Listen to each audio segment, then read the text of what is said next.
Welcome to yet another weekly analysis. For this week, we're going to talk about the dollar. That is what we've been talking about, isn't it? Like the dollar, every time the US dollar, right? Now, I need you to understand something right quick, right?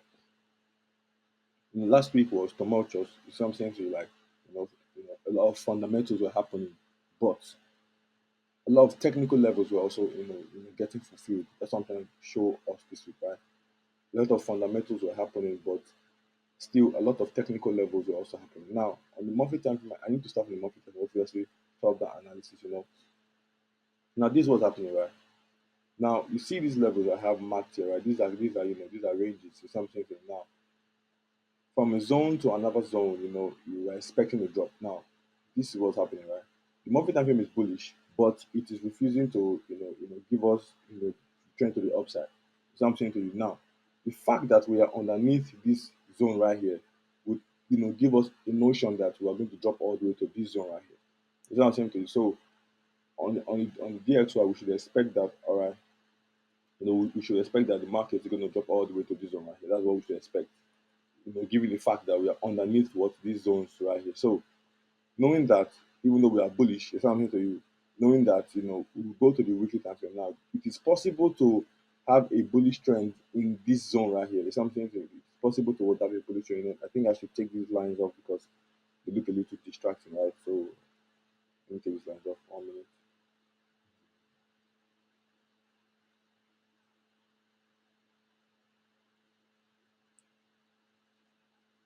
Let me take these lines off for a moment. All right, so now there's something I need you to know. This is basically a simple rule, right? The weekly time frame is stronger than the daily time frame anytime. Something that the weekly time frame is always going to overpower the daily time frame. Now, saying that, I need you to understand something, right? Because on here, there are certain type of rules that you may not see anywhere else, but you might see these, patterns here now. The market moves in patterns. It's not saying the market will move in patterns. You know, to show up to the market every day, even on a Sunday, right? You have to sit and train your eyes. Sometimes you have to sit and train your eyes to see opportunities that you may not have seen, during the weekdays, right? So even on the Sundays, I'm on here and I'm back testing and I figure out, right, the market moves a pattern here and I then found a new pattern I haven't seen before. Right now, this was happening, right? Lower low over here, right? You could see this, drop to the downside, and then we pushed into the area of interest right there, and then a drop, right? Now, I'm going to show you what I'm trying to say on the daily time frame, right? Because it is basically the exact same thing, right? Now, the common similarity between this push here and this push here is that first of all, the weekly time frame is bearish, right? Secondly, the monthly time frame is underneath a zone, meaning we could always push to this side or something. Excuse me. The monthly time frame is underneath this zone right here, meaning we could push down to this side, right? And then we also have a reversal pattern, which is a head and shoulder around here. Then we have a head and a double top around here. Now, on the daily time frame, I'll show what I'm trying to say. On the daily time frame right here, you will notice that you know we had to break structure to become to test to go into the area of interest on the weekly time frame, right? I say again, we have to break structure to go into the area of interest on the weekly time frame. Now, tell me if this pattern does not look like the exact same pattern we're trying to trade on the daily time frame. So lower lows and the lower highs, and then the lower low, but this is it give a double bottom, right? And then it became bullish. It became bullish just to go into this area of interest right here. You see what I'm saying to you? And then what happened next? It dropped. You see what I'm saying, right? It dropped all the way to the downside. Now creating a lower low even on the weekly time frame. Now, if I take this and I put this right here, right? Does this not look similar, right? Does this not look similar? Lower lows, lower highs, lower lows, double bottom, right? And then they push to the upside into this area of interest right here. The same thing happened there into this area of interest right here. Now it's now I had a buy coming on the Euro USD because we have shifted structure on the daily time frame, and then we're also bullish on the monthly time frame, so I could take buys on the Euro USD. But it would be wise to have noticed that the moment we got into this area of interest and they try to see like reversal patterns like bearish engulfing, bearish engulfing like so, reversal pattern like a bearish engulfing on the evening star, I should start looking for sells or buys on the GBP USD. It's something to meaning that on the weekly time frame we're having a pullback into our area of interest. It doesn't matter now. It doesn't matter what we do on the daily time frame. For example, you could disrespect the structure on the daily time frame, but the fact that we are going into the area of interest on the weekly time frame, it is going to happen that it is possible that we are going to disrespect the daily time frame. That's why I've said at the beginning, right? The higher time frame, the weekly time frame is always stronger than the what daily time frame. For example, the weekly time frame is always stronger than the daily time frame. Whenever you see, things happening on the daily time frame, that you do not like, for example, a sheet of structure, I should go to the weekly time frame to see what's happening. Even when I see, oh, the weekly time frame is not looking as good as it should look like a sheet of structure, I should go to the monthly time to see what's happening. Always, tend to go higher. It's not something. So some people trade the daily time frame and then the 4 hour time frame, the 1 hour time frame, they're like scalpers. But when the daily time frame stops, trending, what should you do? Go to the higher time frame. Always, normalize going to the what higher time frame. Go one time frame above. Go one time frame above. Like this opens your eyes better. The daily time frame or the weekly time frame, they are always gonna, give structures that you do not expect to see. That's why you should normalize going to the monthly time frame.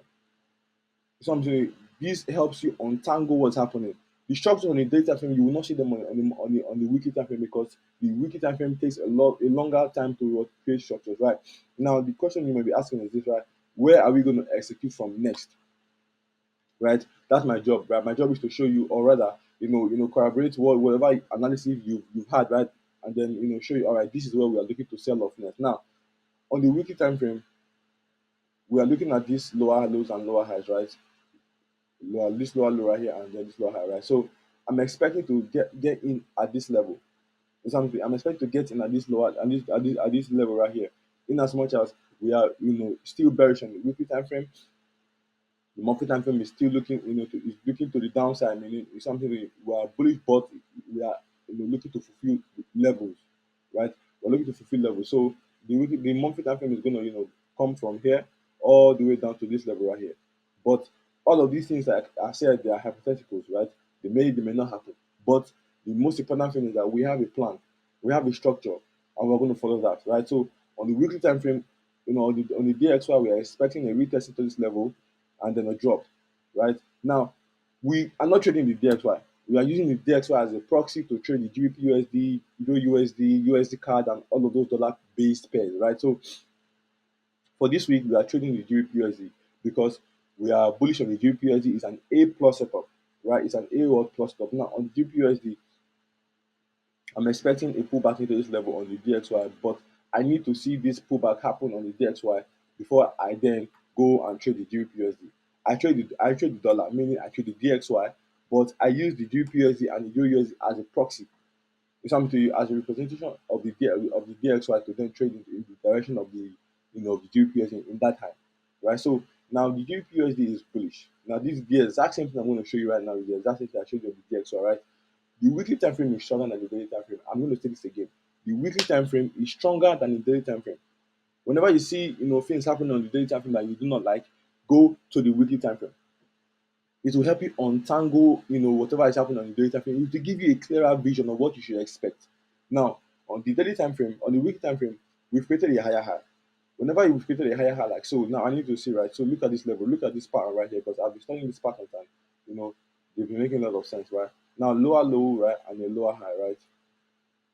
And then created a lower low, right? And if you look at this level right here, if you look at this week right here, it was a pullback into this lower high right here. You see, it was a pullback into this lower high right here. The daily time frame is not going to direct the weekly time frame. Rather, the weekly time frame is going to direct the daily time frame. Meaning the daily time frame is always going to go in the direction of the weekly time frame. It's going to do what the weekly time frame is trying to do. The daily time frame is never going to overpower the weekly time frame. Never. The daily will never overpower the weekly time frame. That's why trading on the highest time frames, they help you avoid noise. They help you avoid unnecessary losses, right? So now this year is that same thing I was explaining, right? You see, before we broke structure right here, before we broke created a lower high right here, we stopped around here. Now on the daily time frame, on this pattern right here, we created what they call a head and shoulder reversal pattern, right? And I'm going to show you, right? We created a head and shoulder reversal pattern. Now trading is all about recognizing patterns. If you study, if you show up enough, your mind, or you will have enough patterns written down, right? So now this is the exact same thing I'm trying to show you, right? You can see right before we broke the created a lower low right here, which is also on the weekly time frame. We created a head and shoulder right there. Something so the week time frame in this case was allowing this pullback. Now, if we had created a lower low right here, this pullback would have not happened. So I'm saying what I'm trying to say is this: the weekly time frame is always going to overpower the daily time frame. That's what I'm trying to say. So always normalize going higher, go higher, go higher, go into the highest time frame, go to the weekly time frame to see what's happening. That's the only way you'll be able to untangle the noise in the markets, right? The markets are just like putting your earpiece right in your pocket, right? By the time you bring them out, they're going to be tangled. Sorry, they're going to be tangled here. So what you want to do, right, is untangle them. And then in this case, the highest time frame helps us untangle them. You can see how clean, higher highs and higher lows and higher highs. But on the daily time frame, it is just like a headphone that is stashed in your pocket, right? A lot of noise, right? A lot of up and down. It's something. So you can see a lot of noise right here, a lot of up and down. But on the weekly time frame, it is as clean as this, right? It is as clean as this, right? This is how it is on the weekly time frame, clean. But on the daily time frame, which is like this, right? You can see, it goes up, it comes down, it goes up, it comes down, and then it does this, right? It does this, and then it does this. You see what I'm saying to you? This is what's happening right here. And you can see, but this is what's happening on the weekly time frame. Now, if you're able to then go to the weekly time frame and then understand and see how clean this is, no one has to tell you that we've created a higher high. The weekly time frame, the daily time frame, you're not going to tell the weekly time frame, oh, you have to go into my levels to fulfill these levels. No, the weekly time frame rules the daily time frame, right? So we're going to have to look for buys from this level on the weekly time frame. On the daily time frame, BC, the exact same level. So you can see it had just one high, but you can see it creating two highs right here. You see what I'm saying? So the weekly time frame is always going to be cleaner and more powerful than the what daily time frame. And that's what I'm trying to say for this week. So for this week on the Euro USD, on GPSC, we're looking to buy, we're looking to buy. We may have missed this, we may have missed this throughout the week, but it's fine, right? All we have to do is learn from our mistakes, and keep on pushing. So we're expecting to look for a retest. Until that happens, we're not involved. We need a retest into 1.35000, and then a buy to the upside. And that's what's going to happen, right? If it doesn't happen, fine, right? But the most important thing is we've come in with a plan. Most people, wake up and then they don't have plans. They don't know what to do for the day. They just wing it. We're not on here to win the market. We're on here to trade the plan, right? So have a good week. Ciao, ciao.